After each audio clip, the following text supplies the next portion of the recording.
Hi, everyone. Welcome to week 46. This is Jill from the North Woods talking about my Mounjaro experience, one small step at a time. This last week, I lost 1.2 pounds. That's pretty good. We've had a good streak, and I dropped in below the 180s. I mentioned that I got stuck the last time I lost weight in the 180s for 6 months, but I was stuck a little bit. I got stuck for 2 weeks and then it started dropping again. And I was also on vacation, which I was going to say, I was a lot more active on my vacation. However, it's active differently. So Monday, Wednesday, Friday, I go to a trainer with my friend. We split the cost and do that 3 times a week. But for the last 2 weeks, I've been on vacation. My friend and I were up every morning early and went out and hit it hard. Bird watching, nature watching every day, except for one day where I had to go get my license. And why did I go in to get my license instead of just applying online? Because my picture was when I was 250-ish pounds. And even before this Mounjaro experience, people would look at my license and say, "Is that you? I fly," or at least I did, for my work. And people at TSA didn't recognize me. So I decided this was just too much. I am 70 pounds different than when this picture was taken, although not according to the weight that was on my license. Apparently, I did not say what my real weight was. So I wanted a new license because I wanted to look thinner and I wanted to look more like me. But it was good news. I wore my 14 hiking pants that I bought during vacation, and that was kind of exciting.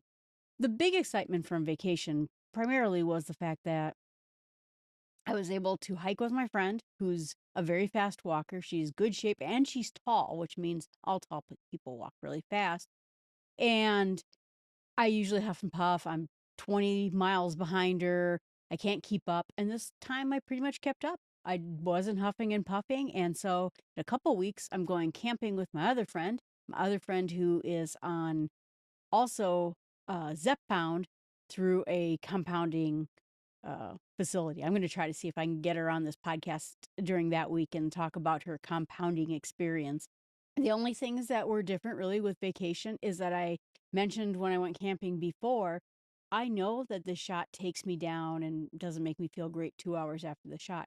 However, just like camping, I was pooped for after the shot and I was really tired this time. Again, 10's kind of hit me harder than most of the other doses. In fact, all the other doses. I was wiped out. So we would get up, maybe 8 o'clock. Let's say we go bird watching 8 o'clock, and I would go, and we'd hike here, we'd hike there. We see this bird. We saw 148 species of birds, walked 41 miles, and I would come home exhausted, particularly Wednesday, Thursday, Friday, and I'd go take a nap. I was just spent. But, that's, like I said, I know it's the drug and it's good. I was able to hike and keep up. And the disappointment I had last year when I couldn't keep up and I wasn't any better at hiking, that's completely changed. So that was very exciting for me. Today, what I thought I would talk about is hair. And hair's another big topic that nobody wants to talk about when it comes to Ozempic and Mounjaro. And primarily, I'll give you the spoiler alert, a lot of it has to do with malnutrition. Any circumstance where you're not giving your body enough nutrition, and I don't eat enough to get my full nutrition. I take a lot of vitamins right now just because of the limited number of calories I eat today. And it's something that's quite common among all the people taking GLPs. Here's the other bottom line: for the most part, temporary. You should, when you either go back to a full nutritious diet or your body gets over the shock of being on a GLP-1, the hair should start coming back. And so, what they call it is, and let's see if I can say it, is telogen effluvium. And it's a temporary form of shedding hair. And it happens whenever you're having a nutritional issue. Some people have it because of medical issues. It happens during weight loss. I mean, I think we have to separate out, and I really should do an episode on this. Most of the things where people are like, this is an Ozempic side effect, it's a weight loss side effect. It is not associated with Ozempic. When you lose weight, or you have a major life change or stress, or you, like I said, have some sort of an illness, the body will shed hair during this particular case. And I talked to my hair cutter about it a little bit because I read this online and I wanted to see if this was her experience. That when this kind of thing happens, it happens usually about 3 months after people go on this weight loss issue or they have a health issue. For 3 months, you may lose hair and it may stay. And a lot of people I saw get it around here and some people right around here. And I do believe that my hair is a little bit thinner down this middle area now, but I noticed it primarily about 3 months after I went on Mounjaro. It stayed that way. I'd see hair coming out, like, I'd take a shower and I'd have not big gobs of hair, but there would be a lot more hair in my hand when I'd wash my hair, where maybe I would have a strand or two, and maybe now I was having more. That lasted for a couple months and then it kicked back into gear, it went away and stopped happening. That is very common. It is very common because of a couple of reasons. Like I said, the body is noticing something happened. And so it doesn't want to waste its silly energy dealing with your hair. There's nutritional issues, there's nutritional deficiencies.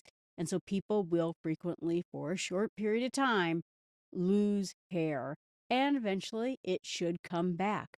I did read on Reddit that some people have gone and gotten prescriptions of hair loss medicine. Mine was never that difficult, but one thing that I do notice with my own hair is that it used to be sort of soft and flowy. It's a lot more prickly. I don't want to say prickly. Um, it's not quite as soft as it used to be, and it doesn't feel as fluffy as it used to be. I always had really good hair. All I have to do is take a shower, wash my hair, floof it up, and my hair is like this all the time. Now I actually have to do stuff to get my hair to look like this because my hair is just not behaving right now. Like I said, I'm pretty sure it's all nutritional, and or my hair cutter also suggests it could just be me getting older and having more gray hair and all that. But essentially, there's a growing phase. That's the anagen stage, and it's growing, growing, growing. And then there's a catagen stage, which is transitional. And then there's something called telogen, which is the word I just said, which is when it's either resting or it's shedding. And like I said, the triggers of that are any sort of shock to the system, emotional stress, illnesses.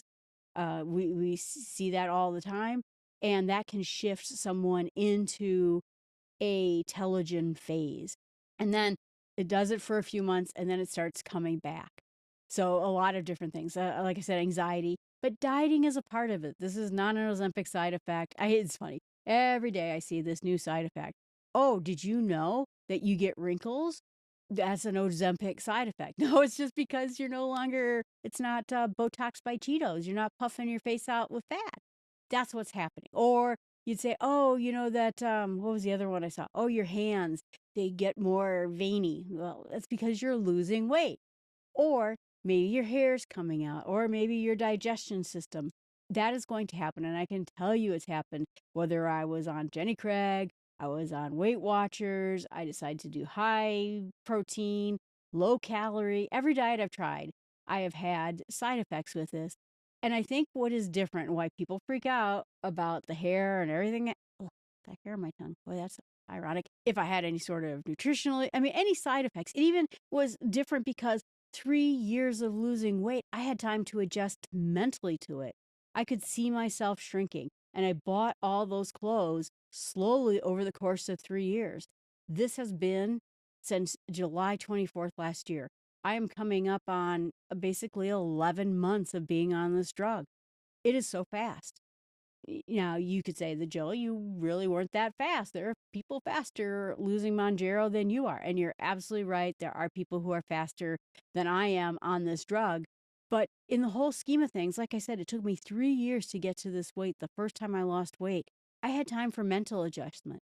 I'm having difficulty when I look at myself, pictures from my vacation. I'm like, that doesn't look like me. When I see myself sitting in a chair and I'm no longer at the edges, I'm like, that doesn't look like me.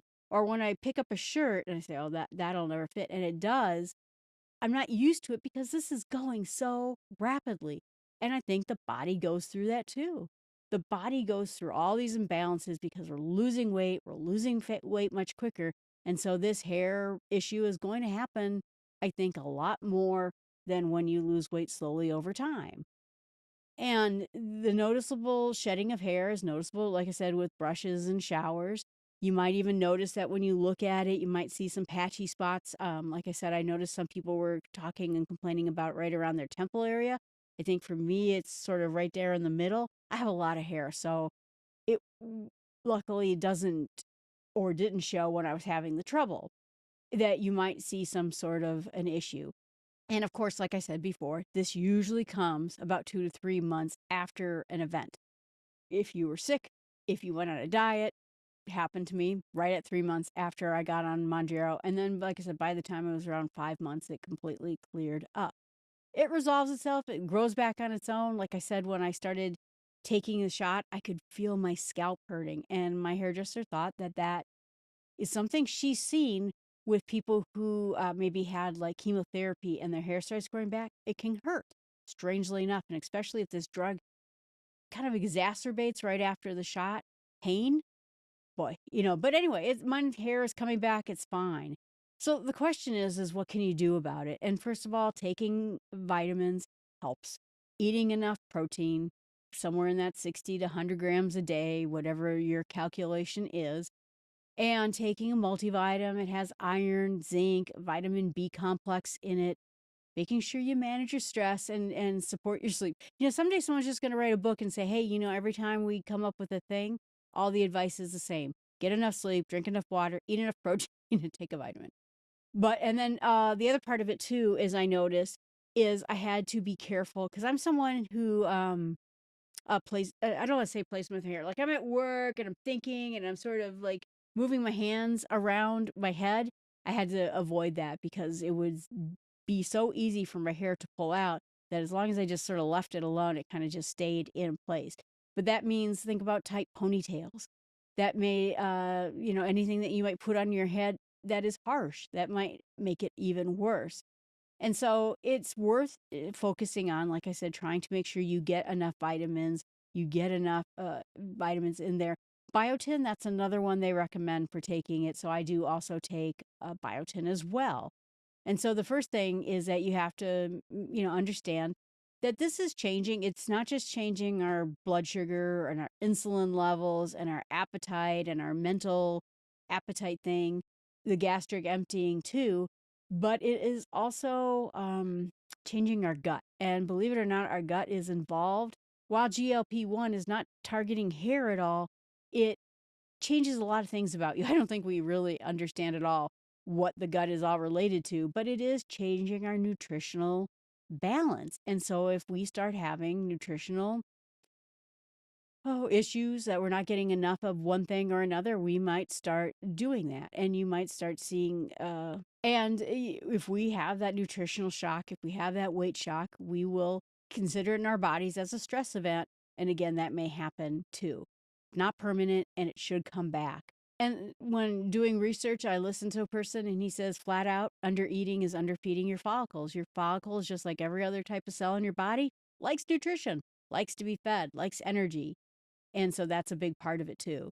But you also might notice, a hormonal changes too. And this is a different kind of hair issue, but fat produces estrogen and it produces testosterone. And so if you're anyone that is greatly overweight, like I was, you had problems with kind of hair around in your face.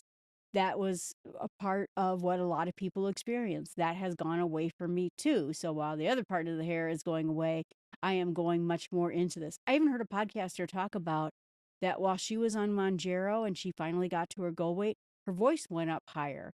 That maybe the testosterone that her fat was churning out made her voice darker. I always kind of liked my dark voice, but the voice could be going up. Good thing I have a podcast where I can compare before and after. So again, to prevent it, prioritize protein, get a good multivitamin, try taking zinc, biotin, iron, B12, all important, stay hydrated, and just kind of wait it out, unfortunately. Like I said, some people who were mostly worried went on minoxidil and some other hair loss medicines.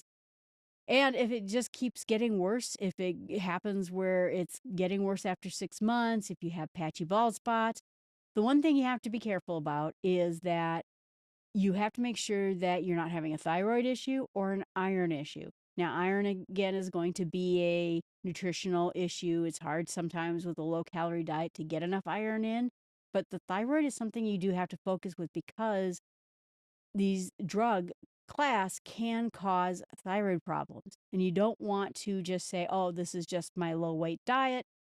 It's nothing big. If this is going on for a considerable amount of period of time, it's worth getting a thyroid test from your doctor. It's an easy test to do. It's just a blood lab, and they can see that your thyroid is doing okay.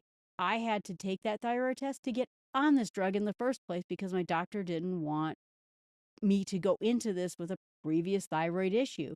Also has a relationship in this drug to thyroid cancer, which I also have to believe, I think, has to do with weight and too much weight and all the things that go along with that as well. So if you are continuing to lose hair, it is at least worth getting a thyroid check just to make sure everything's fine with your thyroid test. Like I said, that's something usually your doctor will do. And I'm going back in the end of August to have my 1 year you've been on Mounjaro, even though it's more like 14 months. But just to go with my doctor and see that everything's going correctly, that everything's still going well and no issues at all. So I want to talk a little bit about zinc because there's actually two kinds of zinc. There's zinc that is in oral supplements, and that's what when I say, getting zinc in your system, that does systematically help hair follicles. It balances out the hormones. It has to do with all sorts of things, but zinc is good for your hair. And so it's important. It can reduce whether you're taking zinc sulfonate or gluconate. I don't know what the difference are between those two. They both are effective to supporting this reduction of this telogen process, but also then support regrowth when you're out of it. There's another kind of hair loss, which is unrelated to this, but it is somewhat related to this, is poor scalp health. So sometimes you can get hair thinning when it comes to dandruff. And sometimes the GLP-1 drugs, not a side effect of the drug, but a side effect of the nutrition, can cause bad scalp health. And that means you're having more of a problem with dandruff, and the dandruff can trigger hair thinning. And so it's related, but it's not necessarily caused. And again, that has to do with zinc, B complex, fatty acids, proteins. Your scalp health your scalp is skin. You have oil up there. You have all sorts of processes, just like you do in your skin. And any kind of nutritional deficiency can cause your scalp to start flaking, your hair growth to be impaired, and same thing with hormonal shifts. So if you're having a change in the male hormone, and particularly if you're a guy or even as a girl, and you can have a change in estrogen if you are a woman or even a guy, fat is hormonally active. And so it can not just change your hair, but it can change your scalp as well. It can give you dermatitis, which could be a scalp injury or a scalp reaction to it. It has something to do, again, they think, with the way the gut is related to the skin, and that basically what goes on in your gut helps produce what's going on in your skin as well. And so while again, it is GLPs are not causing dandruff, it is causing the effects that can trigger deficiencies that can cause the other kind of hair loss, which has to do with dandruff. So that's the two ways to go about it. And strangely enough, this comes in with the other kind of zinc, is that a lot of times dandruff shampoo has zinc in it, and it only helps in very specific places.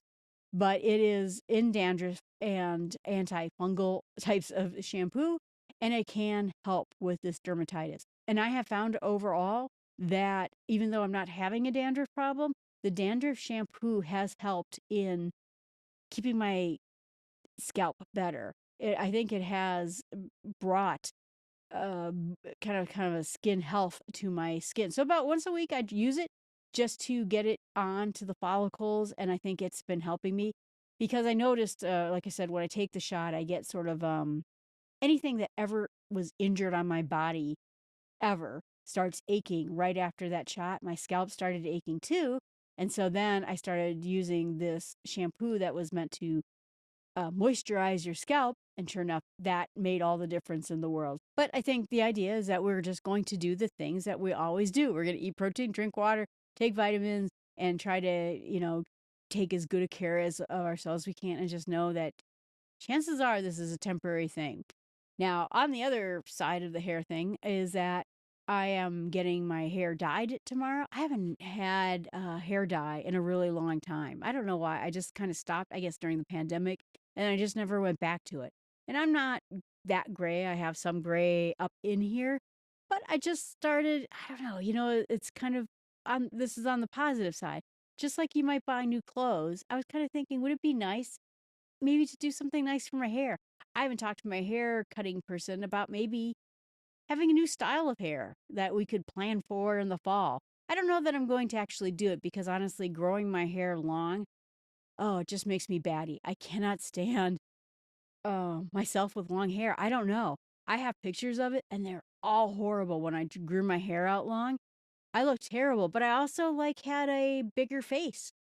And so with all that hair and with a bigger face, it here's my motion detection going off. It just made me look weird and kind of like Hagrid. I look like Hagrid. And I didn't like myself in it. And I always kind of liked this short, sort of spunky haircut. But I said, now that I'm losing weight, maybe we should try something else. And I think I nearly knocked her off her socks because I started going to her over 25 years ago, and I have never asked for a new hairstyle. I have done this for 25 years. And so she says, "Yeah, let's take a look at it and see what we can do." So, while we're talking about the loss of hair as kind of a negative of the drug temporarily, it may be time to think about a new hairstyle. My face is thinner now. I think it could work. Well, and if you have any ideas for me to get new hair and what kind of new hair I should get, you let me know in the chat channel. You can always email me at jill@startwithsmallsteps.com. I appreciate you watching. If you're going through any kind of a struggle or something that's going on with you, put it in the chat channel or email me. I'm happy to do an episode on it. Like I said, there are some things that I've had issues with and some things that I haven't had issues with. But, I'm happy to talk about those in general. My goal really is to help you just, I don't know, survive better on this drug and feel like you can tackle whatever issues you're having step by step. Small steps, we're going to tackle these issues and try to take them on. All right, everyone, thanks so much. Have a great week.